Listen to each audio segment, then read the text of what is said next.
Balas dendam, Sang Putri Macan. Kisah yang akan kuceritakan hari ini adalah seperti ini. Kutampar wajah selingkuhan suamiku satu kali. Ia membalasnya dengan mematahkan satu kakiku, lalu melemparkanku ke gudang bawah tanah. Karena itu, aku menelepon ayahku, seorang bapak besar yang sangat berkuasa. Ayah, jangan sisakan satu orang pun di keluarga itu. Ini adalah hari jadi pernikahan kami yang ke-3. Aku ingin memberikan hadiah kejutan untuk Baskara, jadi aku bergegas menyelesaikan pekerjaanku di sebuah pergelaran busana lebih cepat dari jadwal. Saat aku membuka pintu rumah, suara sepatu hak tinggiku menggema jelas di lantai marmer impor. Di ruang tamu, stoking dan pakaian dalam wanita berserakan, dan jejak itu terbentang hingga ke kamar tidur kami di lantai 2. Jantungku mulai berdebar kencang seolah mau copot. Telapak tanganku basah oleh keringat dingin, tapi aku masih cukup bodoh untuk tidak membuang harapan terakhirku. Aku mencoba berpikir mungkin hanya asisten rumah tangga yang sedang membersihkan kamar. Tapi harapan itu hancur seketika saat aku mendengar suara desahan yang familiar dari dalam kamar tidur. "Mas Baskara, kalau istrimu tiba-tiba pulang, bagaimana?" Suara Amelia begitu manis hingga membuatku merinding. "Tenang saja, perempuan itu sedang di Italia. Paling cepat besok lusa baru pulang." Napas Baskara yang terengah-engah terdengar penuh gairah yang belum pernah kudengar sebelumnya. Lagi pula, kalaupun dia pulang, memangnya kenapa? Perempuan udik tanpa asal-usul yang jelas itu toh hidup dari uangku. Aku berdiri gemetar di depan pintu. Amelia, sahabat terdekatku sejak kuliah, sedang bercumbu di ranjangku dengan suamiku. Semua yang telah kukorbankan untuk keluarga ini selama 3 tahun terakhir, di mulut Baskara, ternyata hanyalah dianggap menumpang hidup. Batas kesabaranku putus seketika. Aku mendorong pintu hingga terbuka. Pemandangan mengerikan dari dua tubuh pucat yang saling melilit terpampang di depan mataku. "Kikirana?" Baskara buru-buru melepaskan diri dari tubuh Amelia. Amelia menjerit lalu menarik selimut untuk menutupi tubuhnya, tapi di wajahnya justru tersungging senyum mengejek. "Kirana, dengarkan aku dulu. Ini semua salah paham. Diam." Aku mengayunkan telapak tanganku sekuat tenaga ke pipinya. Wajah Amelia terpaling mengikuti arah tamparan. Hidung hasil operasinya menjadi bengkok, dan sudut bibirnya mengeluarkan darah. "Kirana, kau gila!" Baskara melompat dari tempat tidur dan meninju perutku dengan keras. Rasa sakit membuatku membungkuk, tapi aku masih menggertakkan gigi dan menatapnya tajam. "Baskara, bagaimana bisa kau melakukan ini padaku? Kenapa tidak? Memang pantas kau dapatkan." Ia menjambak rambutku dan menyeretku ke arah tangga. "Kau itu siapa?" "Hah? Cuma desainer rendahan. Bisa menikah dengan keluarga Wijoyo saja sudah merupakan kehormatan bagi keluargamu yang tidak jelas itu. Beraninya kau menampar Amelia. Ayahnya itu direktur utama Nusantara Group." Di tengah rasa sakit seolah kulit kepalaku akan terlepas, aku justru tertawa terbahak-bahak. "Oh, jadi ini alasannya kau berselingkuh. Karena keluarga besarnya lebih kaya dari keluargaku. Begitu? Apa kau lupa siapa yang menemanimu saat kau memulai bisnis dari nol? Tutup mulutmu." Ia mendorongku dengan marah. Aku kehilangan keseimbangan dan terguling menuruni tangga. Kaki kananku menghantam tiang dekorasi di sudut tangga dengan keras. Suara KRAK yang mengerikan terdengar bersamaan dengan rasa sakit luar biasa yang menghantamku hingga pandanganku gelap. "Jangan pura-pura. Bangun." Baskara menuruni tangga lalu menendang kakiku yang cedera. Aku menjerit. Punggungku basah oleh keringat dingin dalam sekejap. "Mas Baskara?" Kakinya sepertinya patah. Amelia, yang hanya berbalut spray, berlari turun. Melihat kondisi kakiku yang bengkok, wajahnya menjadi pucat pasi. Merepotkan sekali. Baskara mengerutkan kening, lalu meraih lenganku, menyeretku menuju gudang bawah tanah. Biar dia menenangkan diri di sana. Biar dia tahu diri sedikit. Aku nyaris pingsan karena kesakitan, tapi aku menggigit bibirku kuat-kuat agar tidak bersuara lagi. Saat dilemparkan ke dalam gudang yang lembab dan gelap, aku mendengar Baskara berkata kepada asisten rumah tangga, "Jangan ada yang memberinya makan atau minum. Biarkan dia merenungi kesalahannya selama 24 jam. Pintu besi yang berat tertutup. Kegelapan menelan segalanya." Aku meringkuk di sudut ruangan. Kaki kananku bengkak hingga tak berbentuk. Rasa sakit membuat kesadaranku akan waktu memudar. Sudah berapa lama waktu berlalu, aku meraba-raba mencari ponsel di tasku. Beruntung, ponselku tidak rusak. Nama kontak di paling bawah, nomor telepon yang tidak pernah kupencet selama 20 tahun terakhir, masih ada di sana. Nama yang kusimpan hanya satu suku kata, Ayah. Aku menekan tombol panggil. Setelah 3 kali dering, sebuah suara berat dan berwibawa terdengar. Siapa? Ayah. Suaraku serak seperti gesekan besi. Ini aku, Kirana. Keheningan menyelimuti selama beberapa detik dari seberang sana. Kemudian aku mendengar suara kursi jatuh dan suara panik. Kirana? Anakku? Kau di mana? Apa yang terjadi? Kakiku dipatahkan oleh suamiku. Ayah. Dan aku dikurung di gudang bawah tanah. Setiap kata yang kuucapkan terasa seperti merobek tenggorokanku. Ayah, tolong aku, kirim lokasimu. 10 menit lagi ayah sampai. Sebelum panggilan terputus, aku mendengarnya berteriak marah memerintahkan seseorang menyiapkan mobil. Aku mengirimkan lokasiku dengan tangan gemetar, lalu tiba-tiba aku tertawa hingga air mata mengalir. Baskara, si bodoh itu. Dia hanya tahu aku seorang desainer biasa. Tapi dia tak pernah bermimpi siapa ayahku sebenarnya. Ibu baru memberitahuku sebelum beliau meninggal bahwa ayahku adalah Pranoto, bapak besar geng Macan Perkasa, sebuah organisasi gelap yang pengaruhnya tidak hanya di Indonesia, tetapi mencakup seluruh Asia Tenggara. Ibu tidak ingin aku terlibat dengan organisasi itu, karena itu beliau pergi meninggalkannya dan membesarkanku seorang diri. Aku pun menuruti keinginan ibu, bersumpah untuk hidup tanpa bayang-bayang organisasi itu. Aku bahkan tidak pernah memberitahu ayah tentang pernikahanku. Tapi sekarang, apa gunanya harga diri itu? Tidak sampai 10 menit, aku mendengar suara langkah kaki dan perkelahian dari lantai atas. Tak lama kemudian, pintu gudang bawah tanah ditendang hingga hancur dalam sekali dobrak. Di tengah cahaya yang menyilaukan, seorang pria bertubuh besar dengan setelan hitam berjalan cepat masuk. Nona Kirana, nama saya Bima. Bapak besar mengutus saya untuk menjemput Anda. Ia berjongkok untuk melihat kakiku, dan raut wajahnya langsung berubah. Bedebah sialan. Saat Bima menggendongku dengan hati-hati, aku melihat 2 pengawal pingsan di depan pintu, orang-orang yang diperintahkan Baskara untuk menjagaku. Di tangga, Baskara dan Amelia sedang dipaksa berlutut oleh beberapa pria berjas hitam dengan wajah penuh ketakutan. Kirana. Siapa orang-orang ini? Apa yang kau lakukan? Baskara meronta sambil berteriak.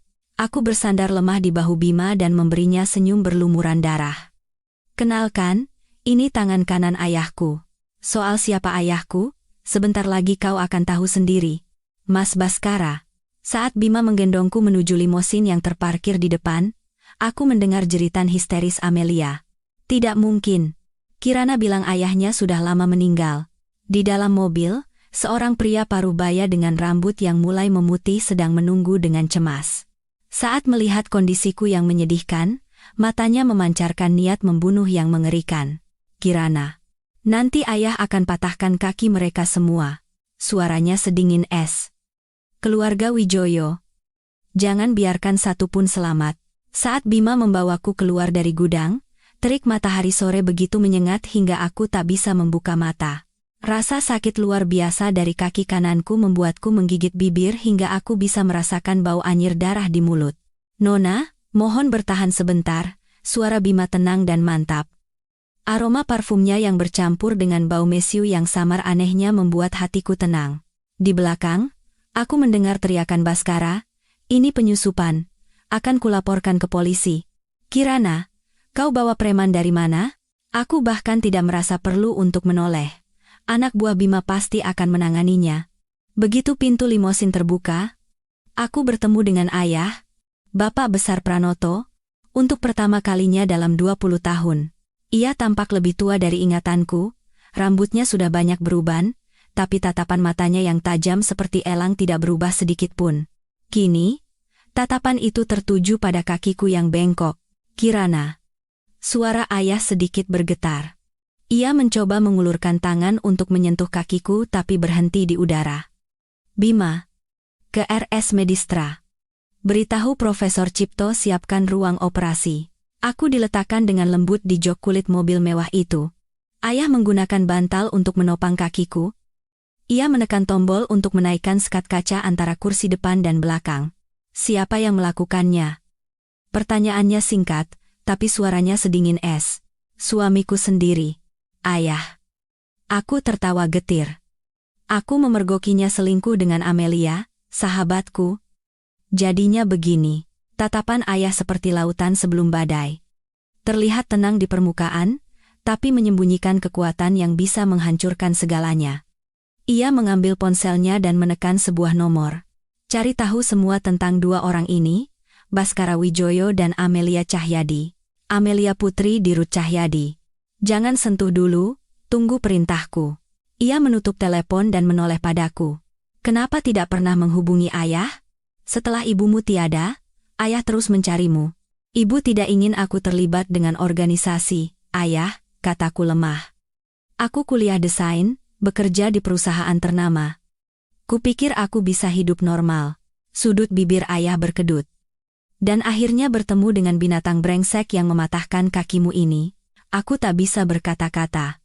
Pemandangan ibu kota melesat di luar jendela mobil. Secepat kehidupan pernikahanku yang bodoh selama 3 tahun terakhir. Di pintu masuk VVIP RS Medistra, sebuah tim medis sudah menunggu, Profesor Cipto. Ahli bedah ortopedi terbaik di Asia, secara pribadi mendorong berangkarku ke dalam lift. Ayah memegang tanganku sepanjang jalan hingga aku masuk ke ruang operasi. Tangannya kasar, tapi hangat. Operasi berjalan sukses.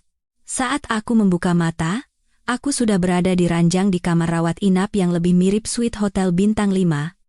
Kaki kananku digips dan diangkat tinggi, di luar jendela, pemandangan malam kota Jakarta yang gemerlap. Ayah sedang duduk membaca dokumen di sofa di samping tempat tidur.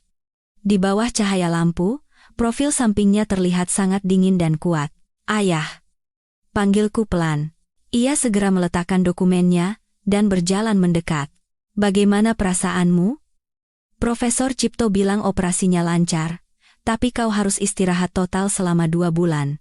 Terima kasih, ayah. Aku ragu sejenak, lalu bertanya, Baskara, dan yang lainnya? Bima sudah mengurusnya. Tatapan ayah memancarkan aura dingin. Suamimu itu mengira kita hanya preman pasar, dia berteriak-teriak akan menuntut kita lewat jalur hukum. Aku tertawa, lalu meringis kesakitan karena lukaku terasa nyeri. Baskara, si bodoh itu, dia tidak tahu sedang berurusan dengan siapa. Geng Macan Perkasa adalah organisasi raksasa yang mengendalikan politik dan bisnis di negeri ini dari balik layar. Bahkan pejabat tinggi pemerintah pun tidak berani macam-macam. Kirana, ayah ingin mendengar rencanamu.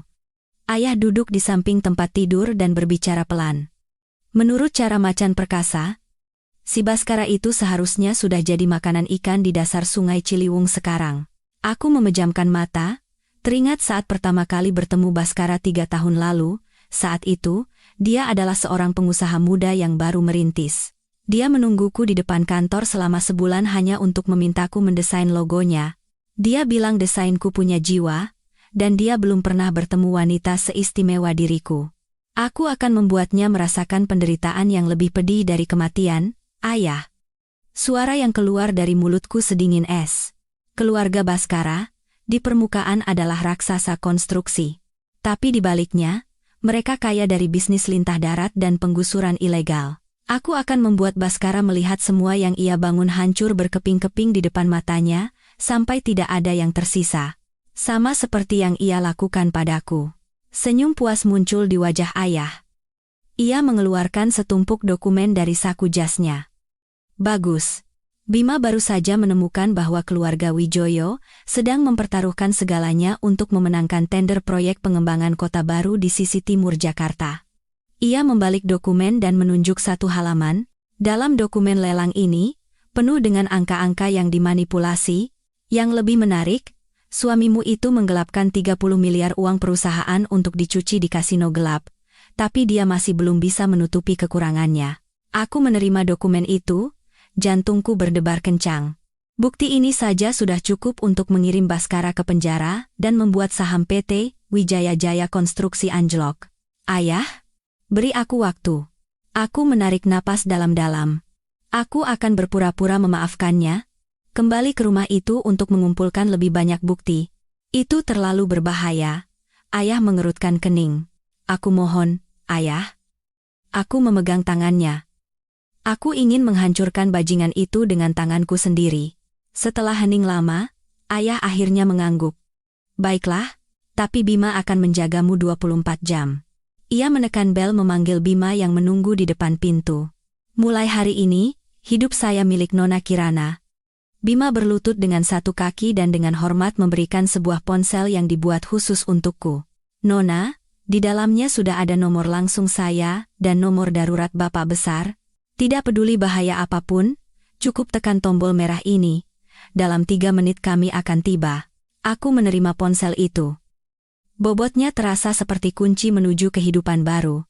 2 hari kemudian, Baskara muncul di depan kamar rawatku dengan wajah penuh ketakutan. Jasnya kusut, dan di bawah matanya ada lingkaran hitam pekat. Dia pasti tidak tidur berhari-hari. Kirana.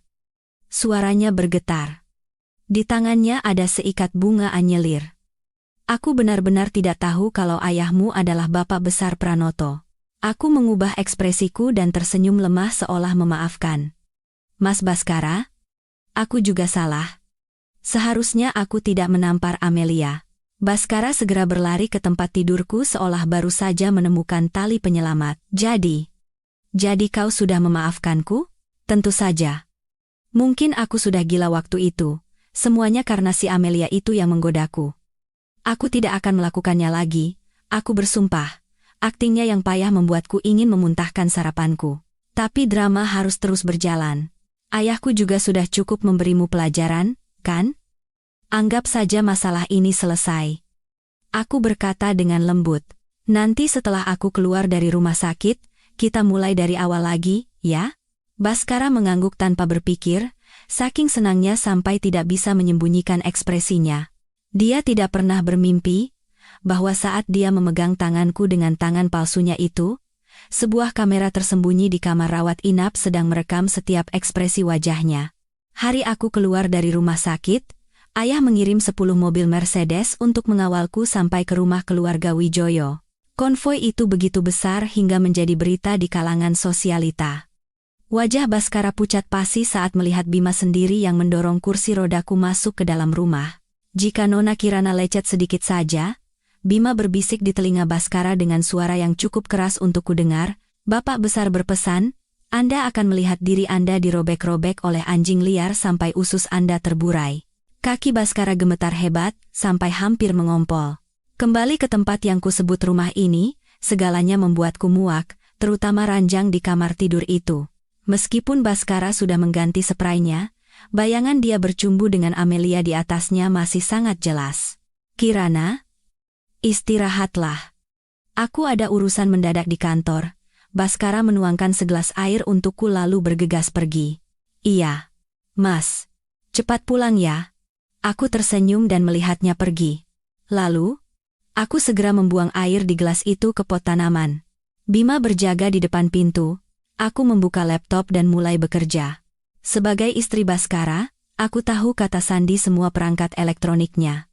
Setelah masuk ke akun cloud-nya, aku dengan cepat menemukan apa yang kucari.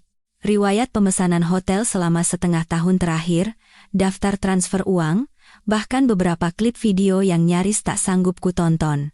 Binatang, aku tertawa dingin dan menyimpan bukti-bukti itu.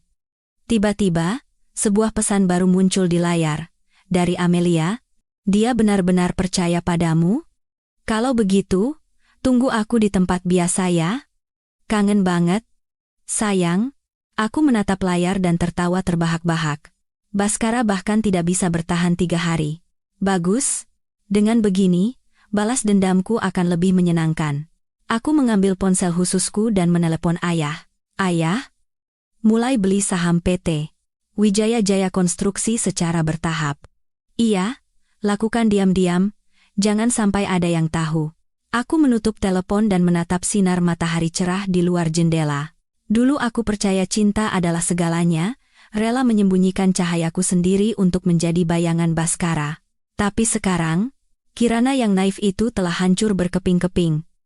Sama seperti tulang kakinya yang patah. Mulai sekarang, aku akan membuat semua orang tahu akibat dari menyentuh putri dari geng macan perkasa. Nona, apakah Anda benar-benar akan melakukan sejauh ini? Bima berdiri di depan pintu ruang ganti, bertanya dengan kening berkerut. Aku sedang merapikan anting di depan cermin besar. Wanita di cermin mengenakan gaun merah tua, bibirnya semerah darah.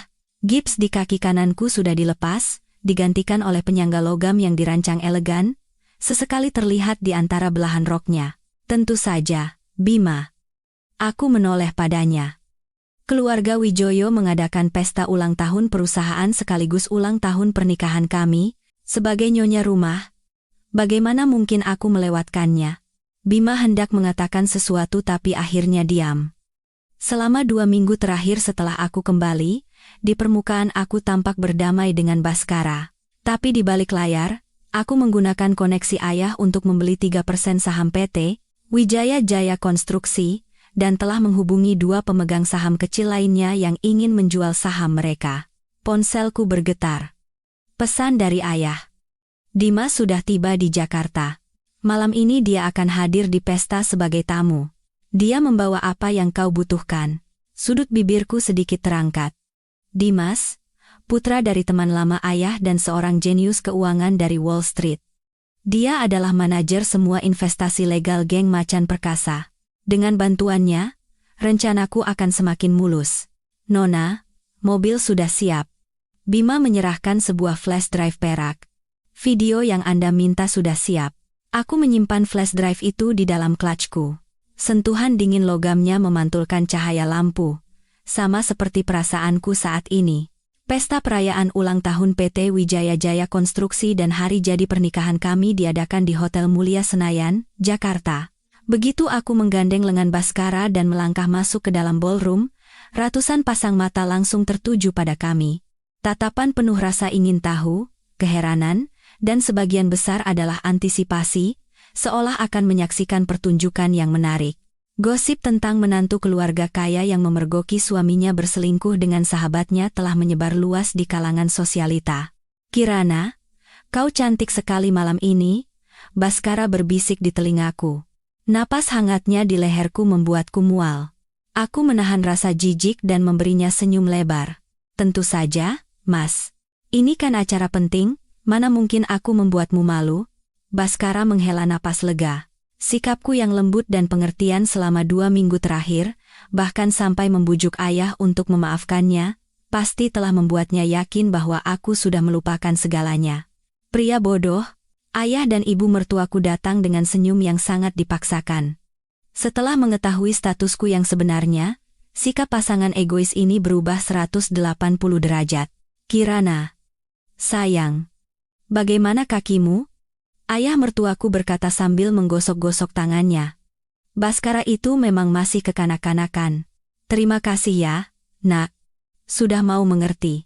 Aku menjawab dengan senyuman lalu menyapukan pandanganku ke seluruh ruangan. Tak lama, aku menemukan Amelia berdiri di dekat menara sampanye. Ia mengenakan gaun renda putih, terlihat seperti kue pengantin murahan. Ia menatapku dengan tatapan penuh kebencian. Aku mau menyapa teman lama dulu ya. Aku melepaskan lengan Baskara dan berjalan menghampiri Amelia dengan bantuan tongkat penyangga. Wajah Amelia pucat pasi dan secara naluriah mundur selangkah. Amelia, lama tidak bertemu. Suaraku tidak terlalu keras atau pelan, cukup untuk didengar oleh beberapa orang di sekitar. Warna putih cocok untukmu, seperti peran hantu yang pernah kau mainkan di drama panggung kampus dulu. Tawa tertahan terdengar dari sekitar. Wajah Amelia pucat lalu memerah. Kirana? Jangan besar kepala. Mas Baskara hanya. SST, aku meletakkan jari telunjukku di bibirnya.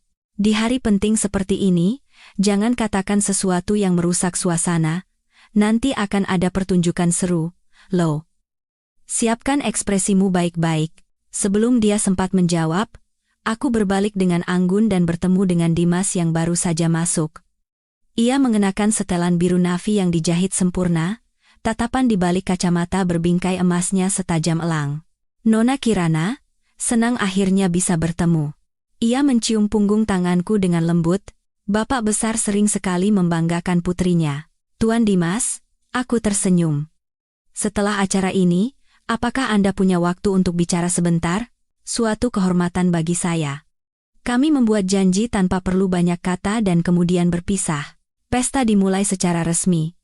Ayah mertuaku naik ke panggung dan membual tentang kesuksesan gemilang PT Wijaya Jaya Konstruksi, tanpa menyinggung sedikit pun tentang dana misterius 30 miliar yang hilang. Aku duduk di meja utama dengan senyum yang anggun, sesekali merapikan dasi suamiku, memainkan peran sebagai istri yang sempurna. Terakhir, saya ingin berterima kasih atas pengertian dan kebaikan hati menantu saya, Kirana. Ayah mertuaku tiba-tiba menyebut namaku. Anak muda pasti pernah berbuat salah. Yang terpenting adalah keharmonisan keluarga.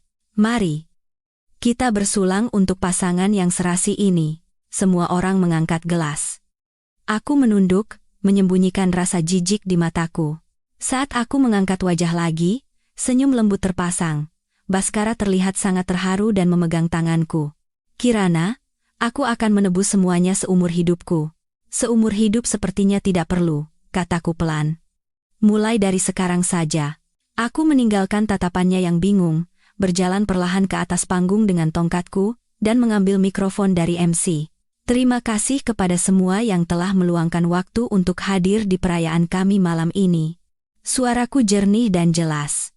Sebagai istri di keluarga ini, saya telah menyiapkan hadiah istimewa. Aku melambaikan tangan ke arah tim pencahayaan. Lampu di ballroom padam, dan sebuah layar raksasa perlahan turun dari langit-langit. Wajah Baskara berubah, sepertinya ia merasakan firasat buruk. Jangan, Kirana. Kumohon. Ia berlari ke atas panggung, mencoba menghentikanku. Tapi Bima, yang entah sejak kapan sudah berada di belakangnya, menekan bahunya dengan tangan sekuat baja hingga ia tak bisa bergerak. Sayang, nikmati pertunjukannya ya. Aku menekan tombol remote. Di layar beresolusi tinggi, muncul gambar Baskara dan Amelia sedang bercumbu di ranjang pernikahan kami dengan sangat jelas, lengkap dengan suara-suara yang tidak pantas. Di sudut kanan bawah video, tertera tanggal, yaitu saat aku dirawat di rumah sakit karena patah kaki. Mereka bahkan tidak bisa menunggu 3 hari. Ballroom menjadi riuh seperti pasar. Amelia menjerit dan berlari ke arah pintu keluar tapi dihadang oleh pengawal. Ayah mertuaku wajahnya menghitam. Sementara ibu mertuaku pingsan. Ini baru permulaan. Aku mengganti layar. Di layar kini muncul daftar transaksi bank dan rekaman CCTV dari sebuah kasino. Suami saya menggelapkan 30 miliar uang perusahaan untuk berjudi di Batam, dan itu menyebabkan proyek kota baru di sisi timur terhenti. Ratusan warga yang tergusur kehilangan tempat tinggal. Terakhir, aku memutar sebuah rekaman suara, percakapan Baskara dengan preman bayaran untuk penggusuran. Kalau ada yang mati 1 atau 2 orang tidak apa-apa. Yang penting besok area itu harus sudah bersih. Ballroom hening seperti kuburan. Aku berjalan perlahan dengan tongkatku mendekati Baskara yang wajahnya pucat pasi. Selama 3 tahun pernikahan kita, aku menyelesaikan 7 proyek penting untukmu. Desainku memenangkan penghargaan hingga saham PT Wijaya Jaya Konstruksi naik 30%. Suaraku pelan tapi setajam pisau. Tapi yang kau berikan sebagai balasan adalah pengkhianatan, kekerasan, dan penghinaan. Kaki Baskara lemas, ia jatuh berlutut di sana. Kirana, aku salah, tapi aku memaafkanmu. Aku mengubah suaraku menjadi lebih keras dan berteriak ke arah para tamu yang terkejut, karena aku adalah istri yang sangat mencintaimu. Ballroom kembali riuh. Ayah mertuaku bergegas naik ke panggung seolah mendapat pertolongan dan merebut mikrofon. Salah paham. Ini semua salah paham. Seperti yang kalian lihat, menantu saya sudah memaafkan Baskara. Ayo semua, nikmati pestanya lagi. Aku turun dari panggung dengan anggun, melewati tatapan-tatapan rumit yang tak terhitung jumlahnya, menuju ke sudut tempat Dimas berada. Ia menyodorkan segelas sampanye, matanya di balik kacamata memancarkan kekaguman. Pertunjukan yang luar biasa. Ini baru permulaan. Aku menyesap sampanye. Apa kau sudah membawa dokumennya? Dimas mengeluarkan sebuah map dari tasnya. Struktur pemegang saham lengkap PT Wijaya Jaya Konstruksi dan laporan keuangan sebenarnya selama 3 tahun terakhir. Jauh lebih menarik dari yang dipublikasikan. Aku membuka map itu, pupil mataku menyempit. Utang sebenarnya PT Wijaya Jaya. Konstruksi 3 kali lebih besar dari data publik, dan ada dana dalam jumlah besar yang hilang tanpa jejak melalui perusahaan cangkang. Cukup untuk melakukan short sell, kan? Lebih dari cukup, Dimas tersenyum. Saya sudah menghubungi 3 lembaga spesialis short selling. Tinggal menunggu sinyal dari Anda. Pesta berlanjut di tengah suasana yang aneh. Baskara mengikutiku seperti anjing yang ketakutan, terus-menerus meminta maaf. Aku tetap memasang senyum anggun. Seolah menjadi istri yang pemaaf pada suami yang bersalah. Kirana, soal dewan direksi.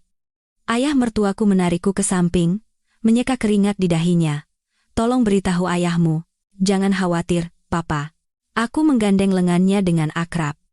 Aku sudah memberitahu ayah untuk menangguhkan pembelian saham PT Wijaya Jaya Konstruksi. Kita kan satu keluarga. Ayah mertuaku menghela napas panjang. Dia tidak pernah bermimpi bahwa aku sebenarnya sudah memiliki 5% saham PT Wijaya Jaya Konstruksi melalui perusahaan di luar negeri.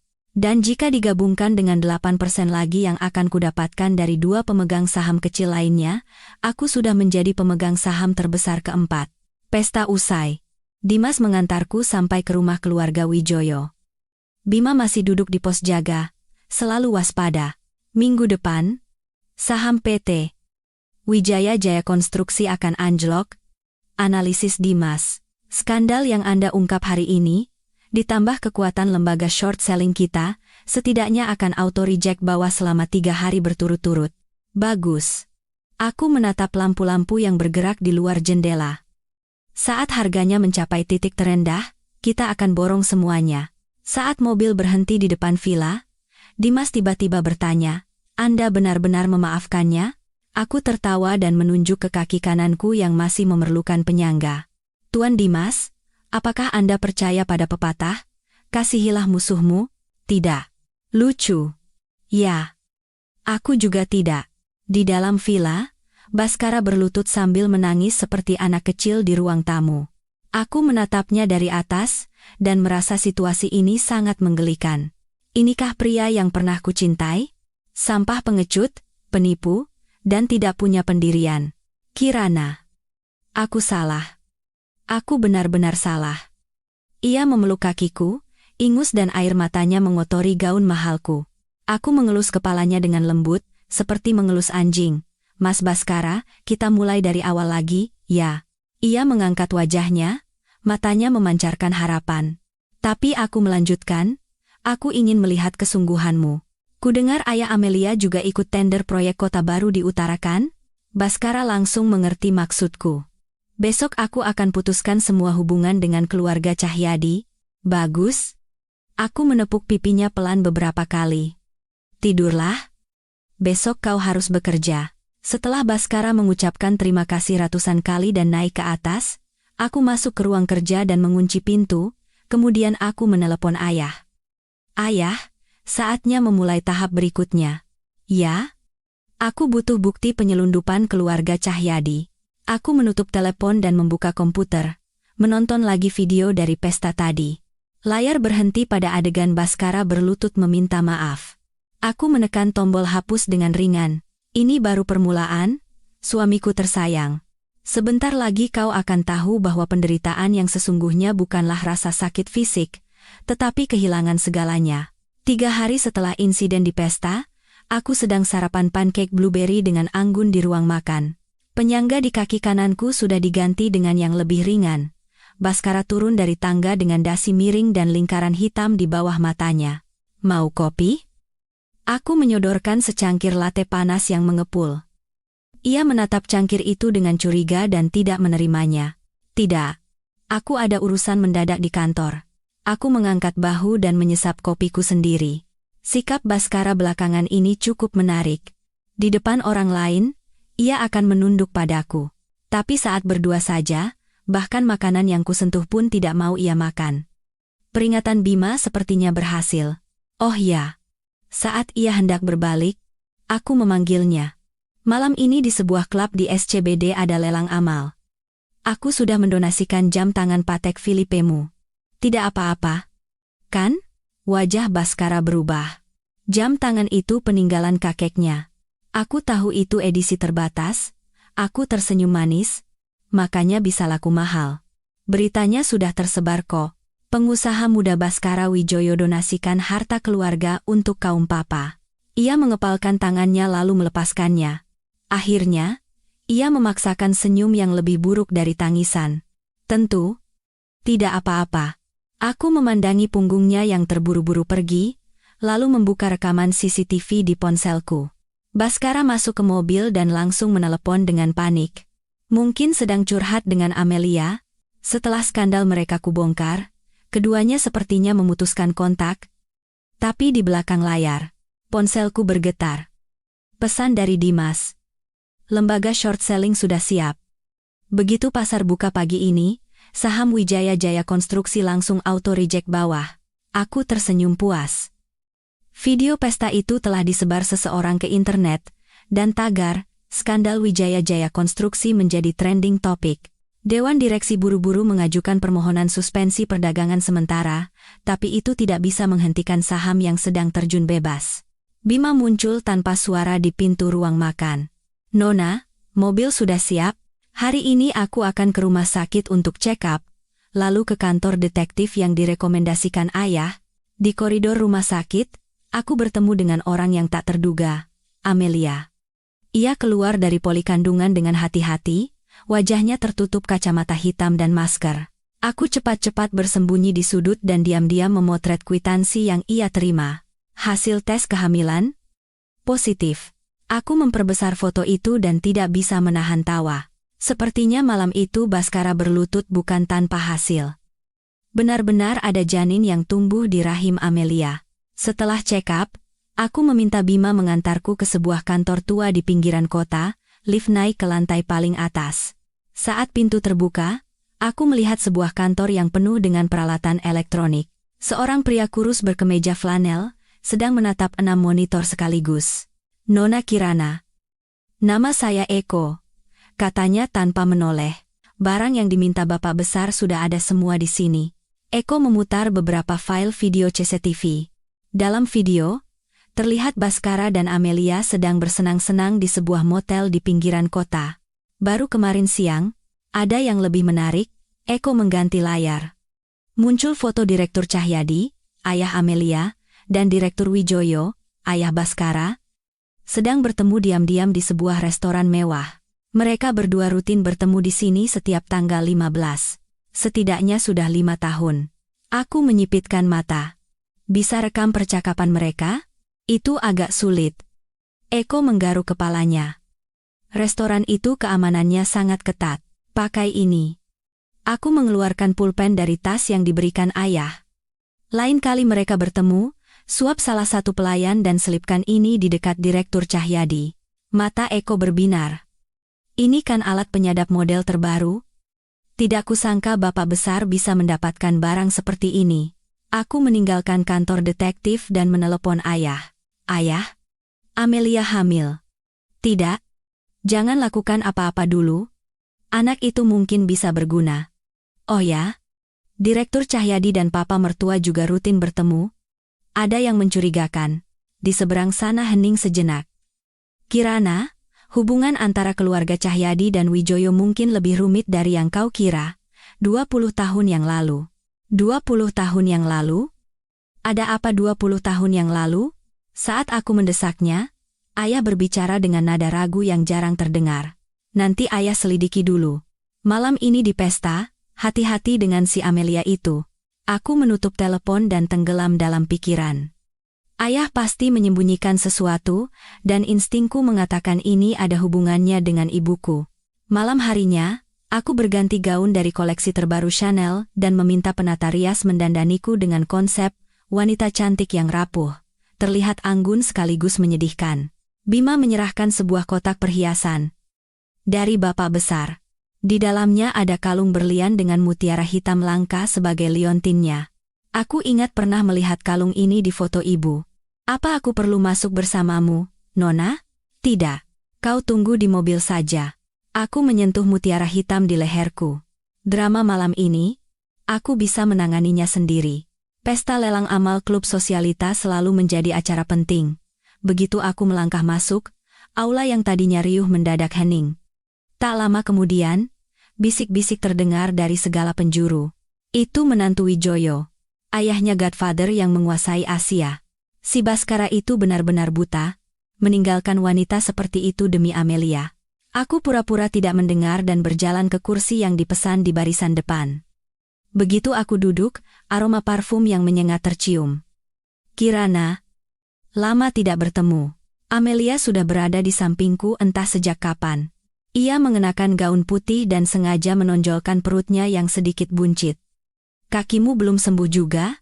Kasihan sekali. Aku tersenyum dan melirik perutnya. Sudah 3 bulan, ya? Hamil muda harus hati-hati. Wajah Amelia sedikit berubah. Ia tidak menyangka aku tahu tentang kehamilannya. Mas Baskara sangat senang dengan bayi ini, ia merendahkan suaranya, matanya memancarkan kedengkian. Setelah bayi ini lahir, dia akan menceraikanmu. Oh ya? Aku mengeluarkan tablet dari clutchku dan memutar sebuah file video. Lalu percakapan kemarin siang ini bagaimana? Di video, Baskara sedang mengacak-acak rambutnya dengan frustrasi. Kenapa harus hamil sekarang? Ayahku melarangku bertemu denganmu. Saham perusahaan juga anjlok. Kalau si gila itu tahu aku masih menghubungimu, habislah aku. Wajah Amelia pucat pasi. Kakao. Bagaimana bisa? Tirai kamar 308 di motel itu tidak kau tutup dengan benar. Aku menghela napas pelan. Mau selingkuh saja tidak profesional. Sahabatku, para tamu di sekitar, meskipun tidak mengerti percakapan kami, kondisi Amelia yang hampir pingsan menarik perhatian mereka. Aku berdiri dan sengaja berbicara dengan suara keras. Amelia, kau kelihatannya tidak sehat. Perlu kupanggilkan dokter? Kau kan sedang hamil. Apa? Amelia hamil? Pasti anak Baskara. Tidak tahu malu. Bisik-bisik terdengar seperti ombak. Amelia terkejut hingga menginjak gaunnya sendiri dan jatuh dengan elegan di depan semua orang. Saat ia bangkit dengan susah payah, gaun putihnya ternoda oleh darah segar. Ah, anakku! Ia menjerit histeris. Aku memandang adegan itu dengan tatapan dingin, lalu menelepon ambulans. Drama malam ini lebih menarik dari yang kukira. Amelia tidak hanya dipermalukan, tapi juga membongkar kehamilannya sendiri. Besok, wartawan infotainment pasti punya banyak bahan tulisan. Sebelum ambulans datang, aku bahkan sempat menelepon Baskara untuk Amelia. Reaksi pertama Baskara saat mendengar selingkuhannya keguguran sangat mengejutkan. Sialan! Kalau begini ayah pasti akan membunuhku. Mendengar itu, Amelia langsung pingsan. Aku bahkan tidak ikut acara lelang. Saat kembali ke rumah keluarga Wijoyo, Baskara sedang mengamuk di ruang kerja. Begitu aku masuk, ia berlari ke arahku dengan mata memerah. Apa yang kau lakukan padanya? Aku mengedipkan mata dengan polos. Semua orang lihat dia jatuh sendiri. Justru kata-katamu di motel itu yang sangat menyentuh. Baskara terdiam seolah disambar petir. Kau memata-mataiku? Itu tidak penting. Aku duduk dengan anggun. Yang penting, aku sudah memutuskan untuk merelakan kalian berdua. Ayo kita bercerai. Aku melontarkan kata itu dengan ringan. Pernikahan palsu seperti ini sudah membuatku muak. Mata Baskara memancarkan kegembiraan sesaat, lalu berubah menjadi curiga. Syaratnya? Demi hubungan kita, aku hanya akan mengambil apa yang seharusnya menjadi milikku. Aku membentangkan dokumen yang sudah kusiapkan. Rumah ini jadi milikku, dan transfer 5% saham perusahaan padaku. Tidak mungkin. Baskara berdiri. Rumah ini harganya 80 miliar. Saham? Jangan mimpi. Aku menghela napas dan mengeluarkan setumpuk foto dari laci. Kalau begitu, besok foto-foto ini mungkin akan terkirim ke semua media. Di foto-foto itu, Baskara sedang mesra dengan setidaknya 3 wanita lain, bukan hanya Amelia. Yang lebih mengejutkan adalah foto-foto saat ia berjudi di Batam dan bergaul dengan preman lokal. Kau. Wajah Baskara pucat pasi. Aku beri waktu 3 hari untuk berpikir. Aku menyimpan foto-foto itu. Oh ya. Meskipun Amelia kehilangan bayinya, ayahmu pasti senang. kan? Beliau kan sangat tidak suka dengan keluarga Cahyadi. Baskara mengangkat wajahnya. Bagaimana kau tahu ayahku tidak suka keluarga Cahyadi? Hanya menebak, aku tersenyum. Kalau tidak, kenapa beliau melarangmu bertemu Amelia? Baskara menatapku dengan curiga lalu keluar dari ruangan. Aku segera menelepon Detektif Eko. Tolong selidiki hubungan Direktur Wijoyo dan Direktur Cahyadi secara detail. Terutama kejadian 20 tahun yang lalu. Aku menutup telepon dan membuka komputer, melihat hasil karyaku hari ini.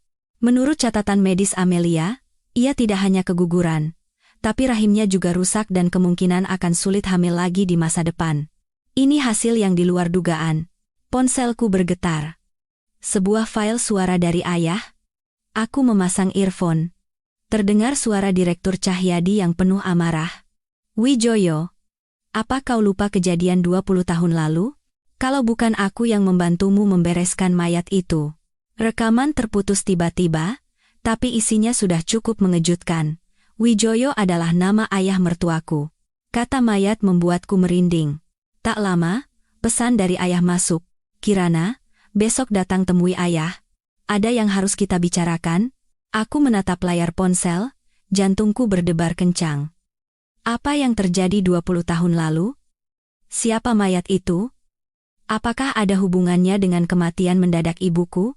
Kilat menyambar di langit malam. Wajahku yang terpantul di jendela tampak pucat dan dingin. Di mataku, api dendam berkobar. Baskara mengira perceraian adalah akhir? Tidak, itu hanyalah awal dari babak baru drama balas dendamku. Rumah ayah terletak jauh di dalam sebuah villa terpencil di Puncak, Bogor.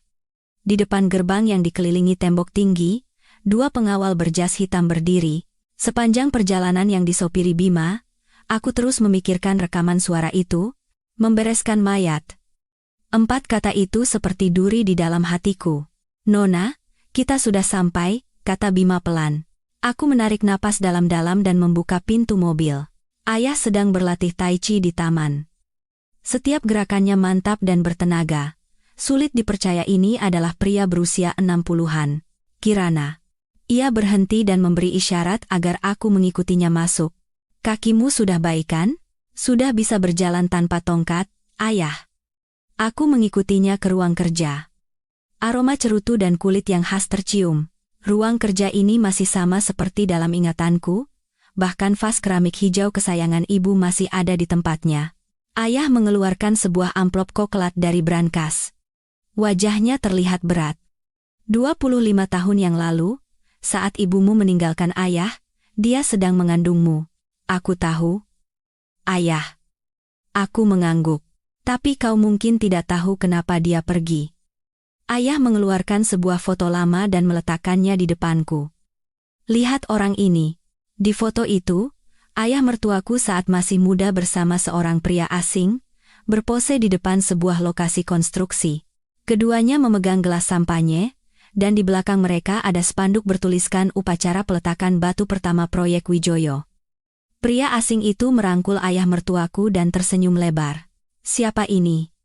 Aku mengerutkan kening. Cahyono? Adik dari Cahyadi? Suara ayah sedingin es. Dan dialah pembunuh ibumu? Tanpa sadar, aku menancapkan kuku ke telapak tanganku. Apa yang sebenarnya terjadi? Saat itu, Wijoyo dan keluarga Cahyadi bekerja sama dalam bisnis properti dan melakukan penggusuran ilegal. Dalam prosesnya, ada korban jiwa. Si Cahyono itu memukuli seorang warga yang protes sampai mati. Ayah mengeluarkan dokumen lain. Ibumu kebetulan memotret buktinya dan mencoba melapor ke polisi. Di dalam dokumen itu ada beberapa foto buram. Cahyono memegang pipa besi, dan di tanah tergeletak seorang warga berlumuran darah.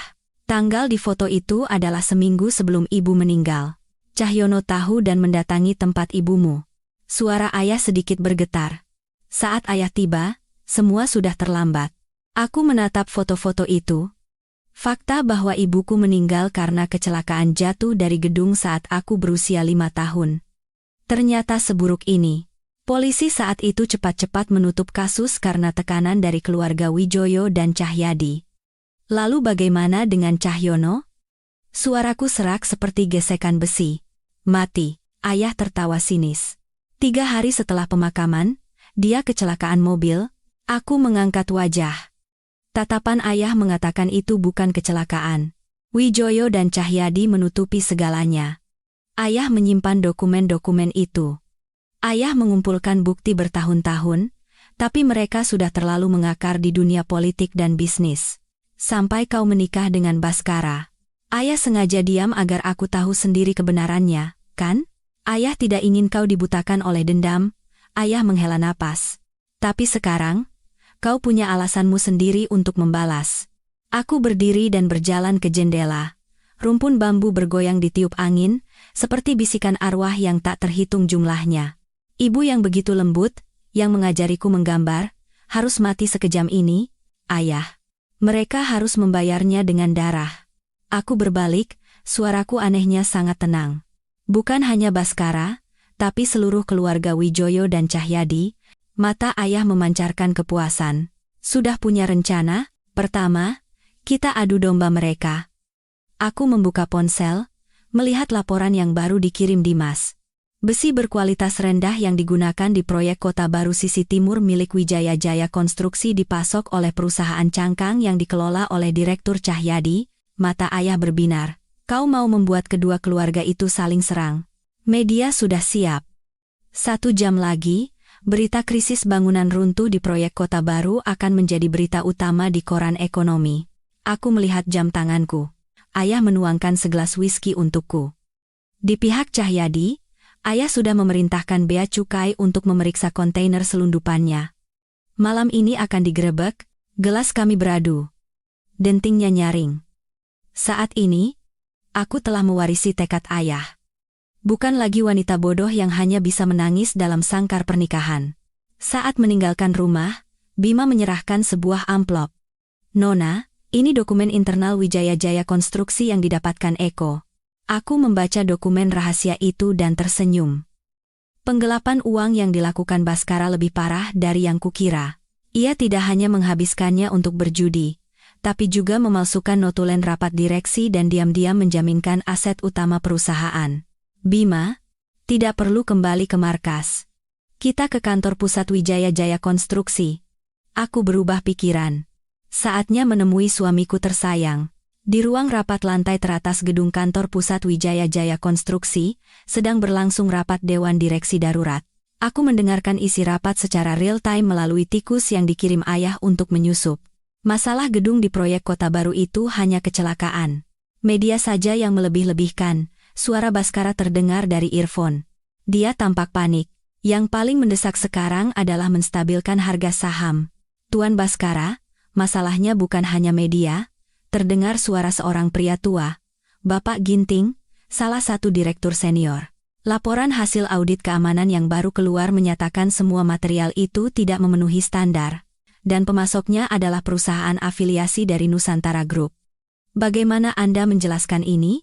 Saya tidak tahu menahu soal itu. Itu urusan bagian pengadaan. Baskara terdengar terkejut. Manajer pengadaan itu, sepupu Anda, kan? Kata Bapak Ginting dingin. Dewan Direksi meminta audit penuh, termasuk soal dana 30 miliar yang Anda gunakan. Terdengar suara gelas pecah dari earphone, diikuti teriakan Baskara.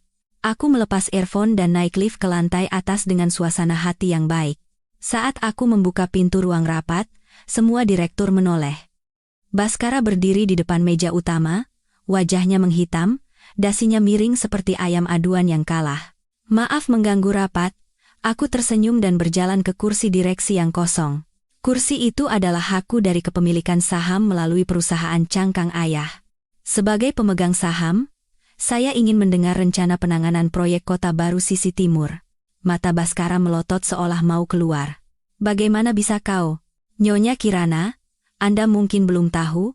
Bapak Ginting berdiri dan menyapaku. Hasil investigasi awal menunjukkan insiden ini disebabkan oleh masalah material, dan pemasok yang terlibat memiliki hubungan erat dengan Nusantara Group. Wah, kebetulan sekali, aku berpura-pura terkejut. Ayah saya baru saja dapat info kalau malam ini Bea Cukai akan menggerebek gudang selundupan Nusantara Group. Ruang rapat menjadi riuh. Para direktur saling berbisik, beberapa mengeluarkan ponsel. Wajah Baskara pucat pasi. Dia pasti tahu lebih baik dari siapapun kesepakatan kotor apa yang ada antara perusahaannya dan Nusantara Group. Bapak-bapak sekalian, kataku dengan suara keras. Saya mengusulkan untuk membentuk tim investigasi independen untuk memeriksa semua transaksi antara perusahaan kita dengan Nusantara Group. Dan mengingat kondisi wakil direktur Baskara yang tidak stabil belakangan ini, saya usulkan untuk menonaktifkannya sementara. Wanita gila. Baskara berlari ke arahku hendak menyerang, tapi dihadang oleh pengawal. Tenang, sayang, kataku lembut. Ini demi kebaikanmu. Coba bayangkan, kalau semua utang judimu, dokumen palsu, dan surat penjaminan aset perusahaan itu terbongkar. Napas Baskara tercekat, seperti ayam yang dicekik. Dia sepertinya baru sadar bahwa kartu di tanganku bukan hanya bukti perselingkuhannya. Dewan direksi menyetujui usulanku dengan suara mayoritas. Saat aku meninggalkan gedung, langit berwarna merah seperti darah. Sama seperti nasib kota ini yang akan segera berubah. Ponselku bergetar. Pesan dari Dimas. Short sale berhasil. Saham Wijaya Jaya Konstruksi anjlok 60%. Sudah berhasil membeli 11% saham yang beredar di pasar. Tak lama, pesan dari ayah masuk. Operasi bea cukai berhasil. Cahyadi ditahan untuk diinterogasi. Aku menghela napas panjang dan masuk ke mobil yang menunggu. Bima menyodorkan teh hangat. Nona, mau langsung kembali ke villa? Tidak. Di sana, aku belum selesai bicara saat melihat sebuah SUV hitam di kaca spion. Mobil itu mengikuti kami sejak keluar dari kantor. Bima, ada yang mengikuti. Tatapan Bima menajam. Ia menekan earphone-nya. Tim 2. Arah jam 2. Range Rover hitam plat B 1234 XYZ. Periksa. Tidak sampai 1 menit, jawaban datang. Plat palsu. Pak. Tapi wajah yang tertangkap kamera di dalam mobil adalah kepala keamanan PT Wijaya Jaya Konstruksi. Orang-orang Baskara, aku menyipitkan mata. Anjing yang terpojok biasanya nekat. Lepaskan mereka, lalu kita ke safe house. Bima memutar setir dengan cepat, mobil masuk ke gang sempit. SUV itu mengikuti dengan ketat. 2 mobil saling kejar dalam keheningan di tengah senja Jakarta. Nona, pegangan yang kencang. Bima menekan sebuah tombol merah di konsol tengah. Tiba-tiba, asap tebal menyembur dari belakang mobil kami. Saat pandangan pengejar terhalang, Bima bermanuver cepat beberapa kali dan masuk ke parkiran bawah tanah sebuah mall. Kami berganti ke mobil lain yang sudah disiapkan dan keluar dengan santai dari pintu keluar lain. Melalui kaca spion, aku melihat SUV itu masih berputar-putar di pintu masuk parkiran. Baskara mulai mencurigai Anda, Nona. Suara Bima terdengar lebih tegang. Perlu saya minta Bapak Besar mengirim orang untuk membereskannya? Tidak perlu. Aku tertawa sinis. Kita harus membuat Baskara sadar bahwa aku bukan lawan yang mudah. Safe house itu adalah sebuah apartemen rahasia yang disiapkan ayah di kawasan SCBD. Begitu masuk, aku langsung membuka laptop dan memeriksa situasi terbaru. Berita ekonomi penuh dengan skandal PT Wijaya Jaya Konstruksi. Di media sosial, tagar Wijaya Jaya Konstruksi proyek gagal viral. Yang lebih menarik, gosip penangkapan Direktur Cahyadi oleh Bea Cukai menyebar dengan cepat. Ada rumor bahwa yang diselundupkan bukan hanya barang bermerek, tapi juga narkoba dan senjata. Situs web Nusantara Group ditutup, dan sahamnya disuspensi. Telepon berdering. Baskara. Aku membiarkannya berdering belasan kali sebelum mengangkat. Kirana, ini semua perbuatanmu, kan? Suaranya serak seperti gesekan besi. Latar belakangnya terdengar seperti di bar. Aku tidak mengerti apa yang kau bicarakan, sayang. Aku menyalakan speaker dan terus memeriksa dokumen. Jangan pura-pura bodoh. Dewan direksi, saham, keluarga Cahyadi, ini semua ulahmu. Apa maumu sebenarnya? Ia berteriak histeris. Hanya ingin merasakan bagaimana rasanya saat kau kehilangan segalanya. Suaraku sepelan bisikan, sama seperti yang kau lakukan padaku. Di seberang sana hening sejenak, lalu terdengar suara gelas pecah dan teriakan Baskara. Lihat saja, kau iblis. Aku akan membuatmu lebih menderita dari kematian. Panggilan diputus dengan kasar. Aku menggelengkan kepala dan menelepon Dimas. Terus beli saham Wijaya Jaya Konstruksi, sambil sebarkan rumor bahwa Direktur Cahyadi akan menjual semua sahamnya untuk membayar denda kasus penyelundupan. Sedang dilakukan, Dimas tertawa. Dan saya baru tahu. Ternyata Direktur Wijoyo punya rekening rahasia di Swiss. Selama 5 tahun terakhir, ada uang masuk setiap bulan, dan penerimanya adalah Amelia. Informasi tak terduga ini membuatku mengangkat alis. Ayah mertua mengirim uang ke Amelia setiap bulan? Kenapa? Tolong periksa keterangan di setiap transfer. Dan siapkan rencana selanjutnya. Kita harus memberikan hadiah besar di pesta ulang tahun Direktur Wijoyo. Aku menutup telepon dan berjalan ke jendela. Malam ini gelap seperti tinta, tapi lampu dari gedung PT Wijaya Jaya Konstruksi masih menyala terang. Tapi saat matahari terbit besok, pemilik gedung itu mungkin sudah berganti. Baskara pikir dengan mematahkan satu kakiku masalah selesai? Tidak, yang akan kupatahkan adalah tulang punggung keluarga Wijoyomu. Malam sebelum pesta ulang tahun ke-60 Direktur Wijoyo, aku sedang mencoba gaun di depan cermin. Gaun berwarna sampanye itu menonjolkan pinggangku yang ramping. Di kaki kananku, kini hanya tersisa bekas luka samar. Bima mengetuk pintu dan masuk, membawa sebuah kotak perhiasan beludru dari bapak besar. Katanya akan cocok dengan gaun besok. Di dalamnya ada kalung berlian dengan berlian merah langka sebagai pusatnya, memancarkan kilau darah. Aku ingat perhiasan ini. Ini milik ibu saat masih hidup. Di mana ayah? Aku menyentuh berlian merah itu, sentuhannya sedingin es. Beliau menunggu di ruang kerja. Tuan Dimas juga sudah datang. Aku mengenakan jubah dan berjalan tanpa alas kaki ke ruang kerja. Saat aku membuka pintu, ayah dan Dimas sedang mendiskusikan sesuatu di atas sebuah cetak biru arsitektur. Dimas mengenakan setelan rapi, matanya di balik kacamata berbingkai emas setajam elang.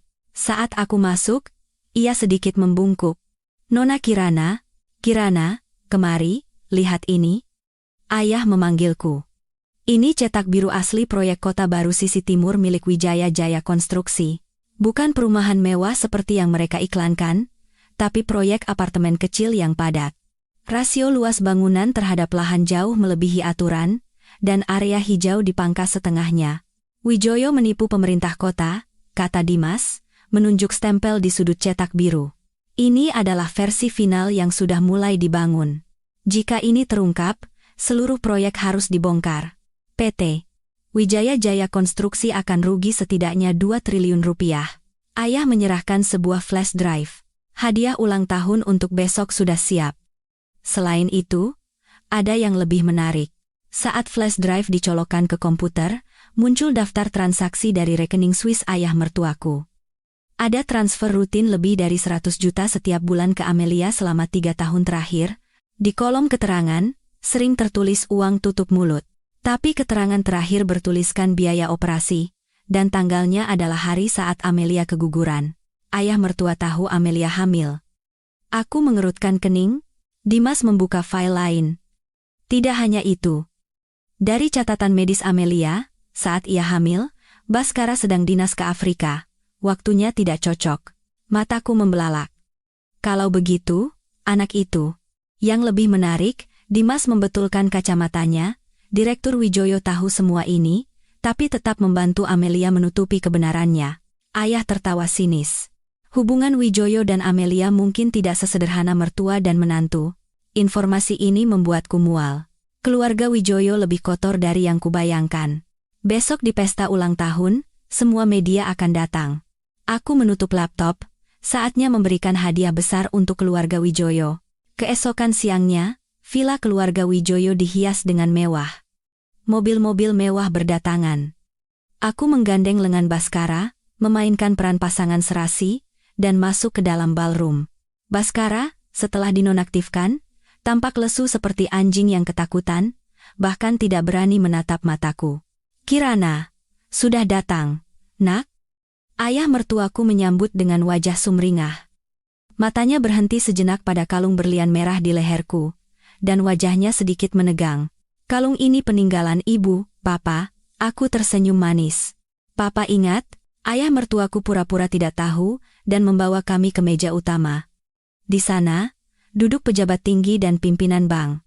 Aku melihat Amelia juga ada di sana.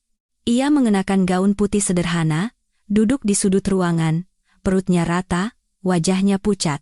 Saat merasakan tatapanku, ia menunduk dan memainkan serbet. Pesta ulang tahun berjalan meriah. Ayah mertuaku naik ke panggung dan membual tentang kesuksesan PT Wijaya Jaya Konstruksi. Sama sekali tidak menyinggung skandal terbaru. Tepuk tangan riuh, seolah masalah saham anjlok dan gedung retak beberapa hari lalu tidak pernah terjadi. Terakhir, saya ingin berterima kasih atas pengertian dan kebaikan hati menantu saya, Kirana. Ayah mertuaku mengangkat gelasnya. Tepuk tangan kembali bergemuruh. Aku berdiri dengan anggun dan berjalan ke atas panggung. Baskara mencoba menarik ujung gaunku dari bawah meja, tapi aku berhasil menghindar. Papa terlalu memuji. Aku mengambil mikrofon. Sebagai menantu di keluarga ini, saya juga sudah menyiapkan hadiah ulang tahun yang istimewa. Aku memberi isyarat pada Dimas. Ia mengoperasikan laptop, dan layar besar di ballroom perlahan turun. Wajah ayah mertuaku berubah. Sepertinya ia punya firasat buruk. Pertama, mari kita saksikan cetak biru asli dari proyek Kota Baru Sisi Timur PT Wijaya Jaya Konstruksi. Aku menekan remote. Ballroom mulai gaduh. Cetak biru yang asli sangat berbeda dari iklan. Beberapa pejabat wajahnya langsung berubah. Kepala Dinas Tata Kota berdiri dan berteriak, "Direktur Wijoyo, apa-apaan ini? Salah paham. Ini semua salah paham." Ayah mertuaku berlari ke panggung, mencoba merebut mikrofon, tapi aku menghindar dengan cepat dan beralih ke layar berikutnya. Selanjutnya, adalah daftar transaksi dari rekening Swiss milik Direktur Wijoyo. Selama 3 tahun terakhir, beliau mentransfer lebih dari 100 juta rupiah setiap bulan kepada Nona Amelia. Catatan bank yang jelas di layar membuat ballroom hening seperti kuburan. Amelia menjerit dan berlari ke pintu keluar, tapi dihadang oleh pengawal, dan yang terakhir, suaraku tiba-tiba menajam, adalah surat keterangan kehamilan Nona Amelia. Jika dihitung dari waktu kehamilannya, saat itu suami saya sedang dinas ke Afrika. Jangan bicara sembarangan. Baskara berdiri. Ini hasil tes DNA-nya. Aku membuka slide terakhir dengan tenang. Sayang, anak itu adalah anak ayahmu. Ballroom meledak seperti pasar yang dibom. Baskara berlari ke panggung seperti singa yang mengamuk, tapi dihadang oleh Bima. Ayah mertuaku pucat pasi, gelas di tangannya jatuh ke lantai. Masih ada yang lebih menarik, kataku keras, lalu memutar sebuah rekaman suara. Di rekaman itu, ayah mertuaku berkata pada Amelia, "Lahirkan anak itu. Kau harus membuat Baskara mengakuinya sebagai anaknya. Keluarga Cahyadi butuh anak ini untuk mewarisi PT Wijaya Jaya Konstruksi." Mendengar itu, Baskara berbalik dan meninju wajah ayahnya. Orang tua licik, situasi menjadi tidak terkendali. Para direktur meninggalkan kursi mereka. Pimpinan bank merobek kontrak pinjaman yang sudah disiapkan. Wartawan mengambil foto tanpa henti. Aku turun dari panggung dengan anggun, menerima tatapan kaget dan kagum, lalu berjalan keluar. Di belakang, terdengar teriakan Baskara dan tangisan ayah mertuaku. Amelia sudah pingsan di lantai entah sejak kapan, tapi tidak ada yang peduli. Misi selesai. Aku masuk ke mobil yang menunggu dan menghela napas panjang. "Nona, mau diantar kemana?" tanya Bima. "Ke rumah sakit." Aku melihat ponselku. Catatan medis pasca keguguran Amelia sudah datang. Aku ingin melihatnya sendiri. Di tengah perjalanan, Bima tiba-tiba memutar setir dengan kencang. Ada yang mengikuti. "Nona." Terdengar suara benturan keras.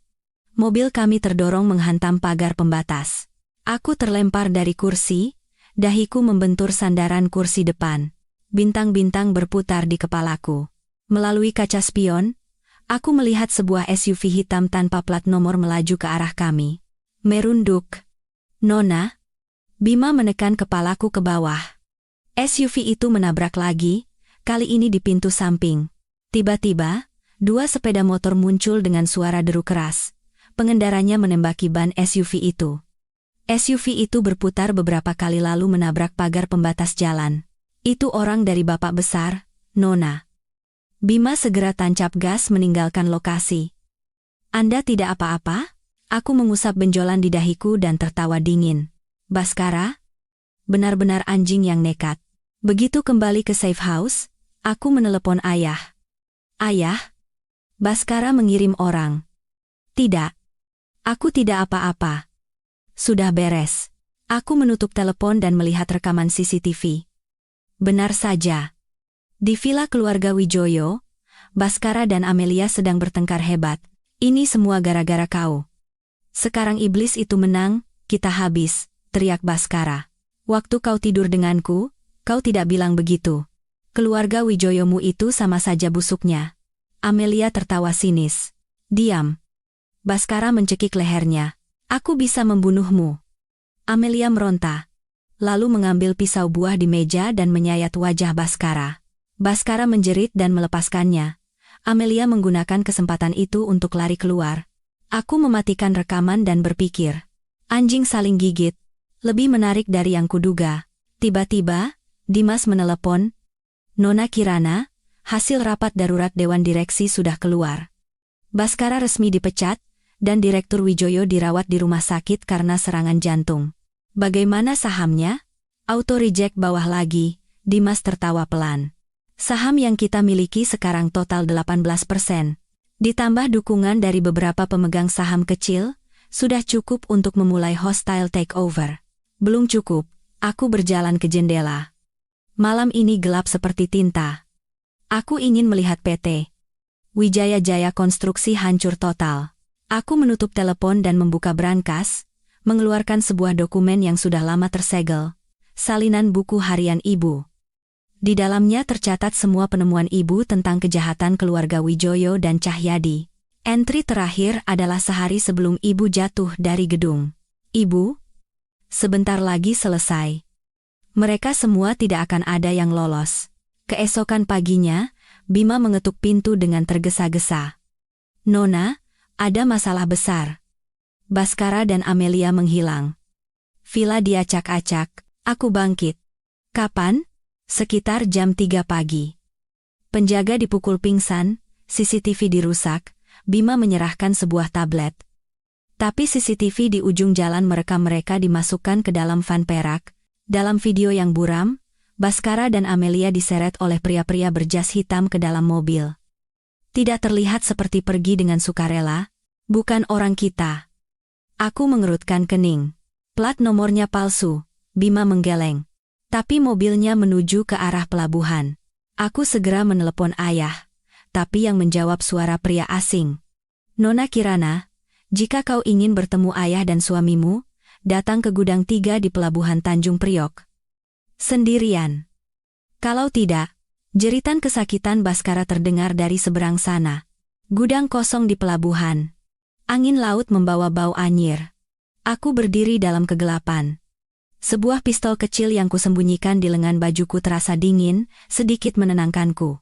Bima dan 6 pengawal lain sudah menyebar di sekitar, siap menyerbu. Nona, area sudah diamankan? Suara Bima terdengar dari earphone. 2 penjaga di depan, 2 di belakang. Total 4. Wajah baru, bukan geng lokal. Dari pemindai panas, Bima melanjutkan. Di dalam ada 4 orang, 2 berdiri, 2 duduk. Salah satu yang duduk posturnya mirip bapak besar. Aku menarik napas dalam-dalam dan menekan earphone. Jalankan rencana. 5 menit kemudian, dari belakang gudang terdengar suara gedebuk dan sesuatu jatuh. Aku menggunakan kesempatan itu untuk berjalan ke depan, dan sengaja menginjak pecahan kaca. Siapa di sana? Terdengar suara curiga dari dalam. Kirana? Bukankah sudah kubilang datang sendiri? Aku bersuara keras. Pintu besi berderi terbuka, dan moncong pistol hitam menempel di dahiku. Pria yang memegang pistol itu bertubuh besar dengan wajah sangar, ada bekas luka jelek di bawah mata kirinya. Periksa dia, perintahnya. Aku mengangkat kedua tangan dan membiarkan pria lain menggeledahku. Mereka mengambil ponsel dan dompetku, tapi tidak menemukan pisau di balik bra atau pistol di lengan bajuku. Masuk! Pria berbekas luka itu mendorongku. Di dalam gelap dan lembab, satu bola lampu menggantung di tengah, menjadi satu-satunya penerangan. Di bawahnya, seorang pria berjaket hitam duduk membelakangi kami, diapit 2 anak buah bersenjata. Di lantai, Baskara dan Amelia meringkuk, tangan terikat ke belakang, mulut disumpal kain, wajah penuh lebam. Aku tidak melihat ayah. Nona Kirana. Senang bertemu denganmu. Pria berjaket itu perlahan berbalik. Wajah yang tidak kukenal. Usia sekitar 40-an, hidung bengkok, dan bekas luka panjang melintasi pipi hingga lehernya. Di mana ayahku? Tanyaku langsung. Pria itu tertawa, memperlihatkan gigi kuningnya. Bapak besar Pranoto baik-baik saja, tenang. Hari ini kami mengundangmu untuk menawarkan sebuah kesepakatan. Kesepakatan apa? Wilayah yang ditinggalkan oleh keluarga Wijoyo dan Cahyadi, ia memainkan pisau lipat dengan lihai. Nona Kirana baru saja membereskan mereka dengan cantik. Bos kami sangat terkesan. Siapa bosmu? Itu tidak penting. Ia berdiri, berjalan ke arah Baskara, dan menggoreskan ujung pisaunya pelan di pipi suamiku. Yang penting, kita bisa bekerja sama. Kau balas dendam, kami mengambil alih bisnis mereka. Bagaimana? Mata Baskara melotot ketakutan, ia mengeluarkan suara teredam dan menggelengkan kepala. Amelia sudah pingsan. Aku tertawa sinis.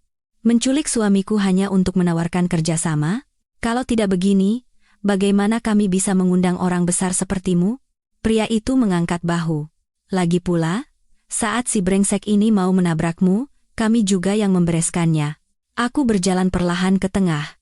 Suara sepatuku menggema. Coba ku tebak. Kalian orang geng naga hitam, kan? Kudengar belakangan ini bisnis kalian di Asia banyak direbut oleh ayahku. Wajah pria itu sedikit berubah, permainan pisaunya berhenti. Nona Kirana. Informasimu cepat juga. Bukan hanya itu, aku berhenti 3 meter darinya. Aku juga tahu malam ini kalian akan memasukkan barang apa ke pelabuhan ini. Mungkin sekarang Bea Cukai sudah mendapat informasi. Begitu pria itu marah dan menerjang dengan pisaunya, atap gudang tiba-tiba meledak. Puluhan granat asap jatuh, memenuhi gudang dalam sekejap. Suara tembakan, teriakan, dan langkah kaki bercampur aduk. Nona, merunduk. Suara Bima terdengar di earphone. Aku segera tiarap, dan mengeluarkan pistol dari lengan bajuku. Di tengah asap, pria berbekas luka itu berjalan terhuyung-huyung. Aku menembak kakinya, ia menjerit dan jatuh. 5 menit kemudian, saat asap menipis, belasan pengawal bersenjata lengkap sudah mengendalikan situasi. Pria berjaket dan anak buahnya tertelungkup di lantai. Baskara dan Amelia tergeletak di sudut seperti anjing mati. Bapak besar sedang dalam perjalanan? Nona, Bima membersihkan debu di bajuku. Anda tidak apa-apa? Tidak apa-apa. Aku berjalan ke arah Baskara dan menarik sumpalan di mulutnya dengan kasar. Sayang, teman-teman barumu sepertinya tidak bisa diandalkan. Baskara menangis terseduh-seduh. Kirana, tolong aku, mereka mau membunuhku. Sayang sekali mereka tidak berhasil. Aku berdiri dan berkata pada Bima, bawa mereka ke kantor polisi, atas tuduhan penculikan dan percobaan pembunuhan. Percobaan pembunuhan? Bima bingung. Aku menunjuk kamera di sudut gudang. Tadi mereka sudah mengaku semuanya. Terekam. Termasuk mengakui merencanakan kecelakaan mobil kemarin. Mendengar itu, Baskara tiba-tiba berteriak, Kirana, kau iblis, ini semua rencanamu. Bima memukulnya hingga pingsan. Aku menggelengkan kepala dan menelepon ayah. Ayah, sudah beres. Geng naga hitam mencoba ikut campur. Iya. Bea Cukai sudah dihubungi. Aku tunggu. Aku menutup telepon dan berjalan keluar gudang. Matahari pagi yang baru terbit mewarnai pelabuhan dengan warna keemasan. Sirene polisi terdengar semakin dekat, dan dari arah lain, mobil ayah melaju kencang. 4 hari kemudian, gempa besar mengguncang dunia finansial Jakarta. Macan Perkasa Group mengumumkan akuisisi resmi atas PT Wijaya Jaya Konstruksi. Aku, sebagai pewaris grup, mengadakan konferensi pers, membongkar semua korupsi yang telah lama terjadi. Di hari yang sama, polisi menggeledah kantor pusat Nusantara Group, dan Direktur Cahyadi ditangkap atas berbagai tuduhan. Fotoku saat diwawancarai media di depan gedung PT Wijaya Jaya Konstruksi menjadi berita utama di semua surat kabar. Setelan Chanel, kalung berlian merah peninggalan ibu, dan sikap percaya diri, sangat berbeda dari citra korban yang kakinya dipatahkan dan dikurung di gudang setengah tahun yang lalu. Nona Kirana, sebagai direktur utama yang baru, apakah Anda akan mempertahankan jajaran manajemen lama? Tanya seorang wartawan wanita. Aku tersenyum. Tentu tidak. PT Wijaya Jaya Konstruksi butuh perombakan total, dari manajemen hingga budaya perusahaan. Ada rumor Tuan Baskara, suami Anda, dituduh menggelapkan dana dan menjadi dalang pembunuhan. Bagaimana tanggapan Anda? Hukum yang akan memberikan keputusan yang adil, kataku dengan wajah serius. Secara pribadi, saya sangat prihatin dan menyayangkan tindakan Tuan Baskara. Setelah konferensi pers, Dimas menungguku di ruang rapat. Nona Kirana, ini dokumen akuisisi terakhir. Tinggal ditandatangani.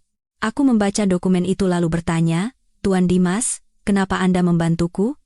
Apa hanya karena ayahku? Dimas membetulkan kacamatanya. Awalnya, ya, ia ragu, pemandangan yang langka. Tapi saya kagum dengan keberanian dan kecerdasan Anda. Aku tertawa lalu menandatangani dokumen. PT Wijaya Jaya Konstruksi, sekarang saya serahkan padamu. Semoga tempat ini bisa menjadi perusahaan yang benar-benar bertanggung jawab.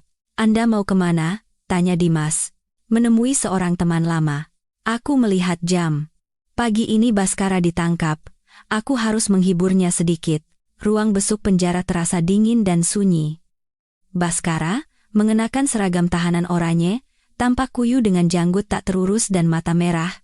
Begitu melihatku, ia berlari dan menggedor kaca anti peluru, tapi ditahan oleh sipir. Kirana, iblis. Ia memukul-mukul kaca dengan marah. Aku mengangkat gagang telepon dengan santai. Mas Baskara, tuduhanmu, penggelapan, penipuan, dalang pembunuhan. Totalnya mungkin kau akan di sini minimal 20 tahun. Oh ya, Amelia sudah berbalik menjadi saksi, lo, menyerahkan semua bukti bahwa kau dan Direktur Cahyadi bekerja sama merencanakan pembunuhan warga yang protes. Wajah Baskara pucat pasi. Bohong, itu ulah si tua Cahyadi? Oh ya? Aku mengeluarkan perekam suara dan memutarnya. Di rekaman itu, suara Baskara jelas berkata, bereskan para provokator itu, mati 1-2 tidak apa-apa. Itu editan. Rekaman itu editan. Baskara menjerit histeris. Pengadilan mungkin tidak akan berpikir begitu. Dan soal anak yang dikandung Amelia, hasil tes DNA sudah keluar. Bukan anakmu. Baskara terdiam, lalu terduduk lemas seolah jiwanya melayang. Terakhir, PT Wijaya Jaya Konstruksi sekarang milikku. Semua saham atas namamu dan ayahmu sudah disita sebagai ganti rugi penggelapan dan kompensasi untuk para korban. Saat aku keluar dari penjara, matahari bersinar terik. Bima menungguku di samping mobil. Nona, Bapak Besar meminta Anda ke rumah besar. Ada hal penting yang harus dibicarakan. Baik. Aku masuk ke mobil. Selama setengah tahun terakhir, aku berubah dari korban pernikahan menjadi pewaris organisasi dengan aset triliunan. Kepuasan balas dendam perlahan memudar, digantikan oleh kehampaan. Ibu, lihatlah, orang-orang yang menyakitimu sudah mendapatkan balasannya. Ponselku bergetar. Pesan dari Dimas. Berita terbaru. Direktur Cahyadi meninggal di penjara karena serangan jantung. Hasil otopsi menemukan racun kronis di tubuhnya. Aku menatap layar dan perlahan tersenyum. Ayah sudah merencanakan semuanya. Bima, beritahu ayah aku akan datang makan malam. Dan hubungi bank di Swiss. Buat janji untuk menyimpan kalung ibu di brankas. Baik, Nona. Melalui kaca spion, aku melihat cakrawala kota berkilauan di bawah matahari sore. Eraku baru saja dimulai. Di penthouse di lantai teratas gedung yang kini bernama Kirana Tower, aku memegang segelas whisky dan menatap pemandangan malam Jakarta. 3 bulan sejak Baskara di penjara dan perusahaan ini berganti nama, hampir setiap malam aku berdiri di sini, tapi rasanya masih tidak nyata. Ibu Direktur, ini laporan keuangan hari ini. Dimas masuk dan meletakkan dokumen di mejaku. Sejak proyek kota baru diluncurkan kembali, penjualannya melebihi ekspektasi. Terima kasih banyak, Tuan Dimas. Aku menyesap minumanku. Dimas tidak pergi. Ia mendekat. Anda sudah seminggu tidak menghadiri rapat. Dewan direksi khawatir. Khawatir apa? Takut aku akan kabur membawa uang? Aku tertawa. Khawatir dengan kondisi Anda. Suara Dimas terdengar lebih lembut, pemandangan yang langka. Setelah balas dendam selesai, banyak orang merasa hampa. Aku berbalik menatapnya. Hari ini Dimas tidak memakai kacamata. Matanya terlihat lelah, dasinya sedikit longgar, berbeda dari citranya yang biasa. Justru Anda yang sepertinya lebih butuh istirahat. Mau minum? Ia ragu sejenak, lalu mengangguk. Kami minum dalam diam. Kenapa kau membantuku? Sungguh, apa karena ayahku? Tanyaku. Dimas memutar gelasnya. Awalnya, karena utang nyawa pada bapak besar, ia mengangkat wajah, tatapannya membara. Tapi sekarang, karena saya menghormati Anda, Kirana, jantungku berdebar. Aku mengalihkan pandangan. Jangan bercanda. Saya tidak bercanda. Dimas meletakkan gelasnya dan mengeluarkan sebuah kotak kecil dari saku jasnya. Ini peninggalan ibumu yang dititipkan pada ayah saya. Sekarang, saya kembalikan pada pemiliknya. Saat kubuka, di dalamnya ada bros giok yang diukir dengan indah. Jelas satu set dengan kalung mutiara hitam milik ibu. Ayah saya bilang, 20 tahun lalu setelah insiden kebakaran itu, ibumu menyelamatkan nyawa ayah saya. Bros ini satu-satunya peninggalan yang ia tinggalkan. Kebakaran? Kebakaran apa? Bapak besar, tidak memberitahumu? 20 tahun lalu, pabrik kimia milik Cahyadi meledak, menghancurkan 3 desa di sekitarnya. Gelas di tanganku terasa berat. Ibuku meninggal tepat setelah insiden itu. Aku harus melihat buku harian ibu. Aku meletakkan gelas dan bersiap pergi. Tunggu, Dimas menahanku. Saya sudah tahu alasan sebenarnya Wijoyo mengirim uang ke Amelia. Uang itu tidak pernah sampai ke Amelia, tapi ke Cahyadi. Wijoyo membayar uang tutup mulut selama ini untuk menutupi fakta bahwa 20 tahun lalu, mereka bekerja sama membunuh ibumu. Flash drive di tanganku terasa dingin. Lagi-lagi, 20 tahun yang lalu, masa tergelap dalam hidupku. Besok aku akan menemui ayah dan menanyakan semuanya.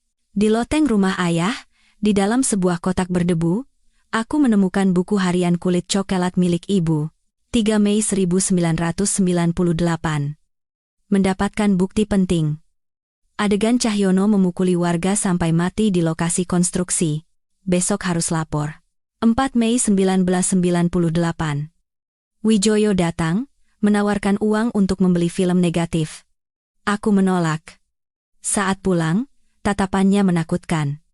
Ada yang mengikutiku. Aku menyalin film negatif dan menyembunyikannya di dalam buku harian. Tulisan terputus di sana. Halaman terakhir disobek. Aku mengobrak-abrik kotak dan menemukan sobekan foto lama. Foto ibu bersama Wijoyo dan Cahyono, di depan papan nama PT Wijoyo Kimia. Di belakang foto tertulis, rapat pemegang saham Wijoyo Kimia, 1997. Ibuku marganya Imasari. Ayahku Pranoto. Mungkinkah ibu juga pemegang saham? Tiba-tiba, Bima menelepon. Nona, bapak besar dilarikan ke rumah sakit. Serangan jantung. Di koridor rumah sakit, lampu merah di depan ruang operasi belum padam. Ayah sudah 3 jam di dalam. Apa yang terjadi? Tidak tahu, Nona. Setelah bertemu dengan perwakilan geng naga hitam, beliau tiba-tiba mengeluh sakit dada. Kata salah satu tetua geng. Nona, bapak besar menyembunyikan sesuatu darimu. 20 tahun lalu, kebakaran itu adalah sabotase. Bapak besar. Cahyono. Dia ingin menyingkirkan saingan dan mendapatkan uang asuransi. Tiba-tiba pintu ruang operasi terbuka. Dokter keluar. Sudah melewati masa kritis. Tapi usianya paling lama tinggal 6 bulan. Aku masuk ke kamar rawat. Ayah dikelilingi banyak alat. Kirana, kau sudah lihat buku hariannya? Sudah. Film negatif yang ibu sembunyikan? Di mana? Di ruang kerja. Di bawah papan lantai ketiga. Kirana, macan perkasa. Ayah titipkan padamu. Tidak? Ayah? Jangan berpikir begitu. Ayah memegang tanganku erat. Cahyadi sudah mati, tapi naga hitam tidak akan diam. Kau mau perang habis-habisan? Atau bubarkan saja. Macan perkasa terlalu kotor. Bukan tempat untuk anak sepertimu. Kirana, jangan jadi seperti ayah. Aku pergi ke ruang kerja di rumah. Mencabut papan lantai ketiga. Di bawahnya ada kotak besi berkarat. Di dalamnya, beberapa roll film negatif dan sebuah surat. Surat dari ibu untukku. Untuk Kirana tersayang. Jika kau membaca surat ini, ibu mungkin sudah tidak ada lagi. Jangan bersedih, ini pilihan ibu. Balas dendam tidak membawa kedamaian, hanya keadilan yang bisa. Ibu selalu mencintaimu.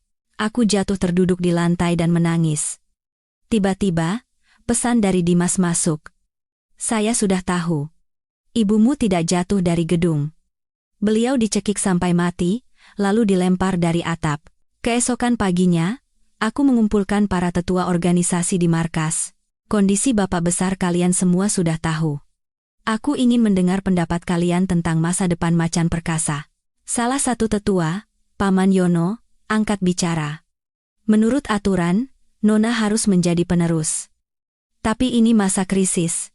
Naga hitam mengincar kita. Kita butuh pemimpin yang kuat. Maksud Paman, aku tidak cukup kuat? Bukan begitu, Nona. Tapi organisasi tidak seperti bisnis. Aku mengerti. Aku menekan tombol di meja. Bima dan para pengawal bersenjata masuk. Kalian punya 3 pilihan.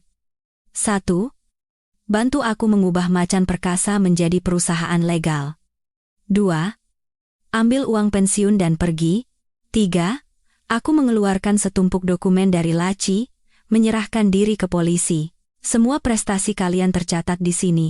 Akhirnya, sebagian besar tetua memilih pensiun. Paman Yono pergi dengan marah, berkata akan bergabung dengan Naga Hitam. Bima, awasi gerak-gerik Paman Yono. Dan atur pertemuan dengan bos Naga Hitam. Siang itu, aku dan Dimas pergi ke lokasi proyek kota baru. Tempat itu telah berubah menjadi taman yang indah, penuh tawa anak-anak. Inilah yang diinginkan ibumu, kata Dimas. Saat itu aku mengerti. Ibu meninggalkan ayah bukan karena tidak cinta, tapi karena berharap generasi berikutnya tidak perlu hidup dalam kekerasan dan kebencian. Kirana, Dimas tiba-tiba berlutut dan mengeluarkan sebuah cincin.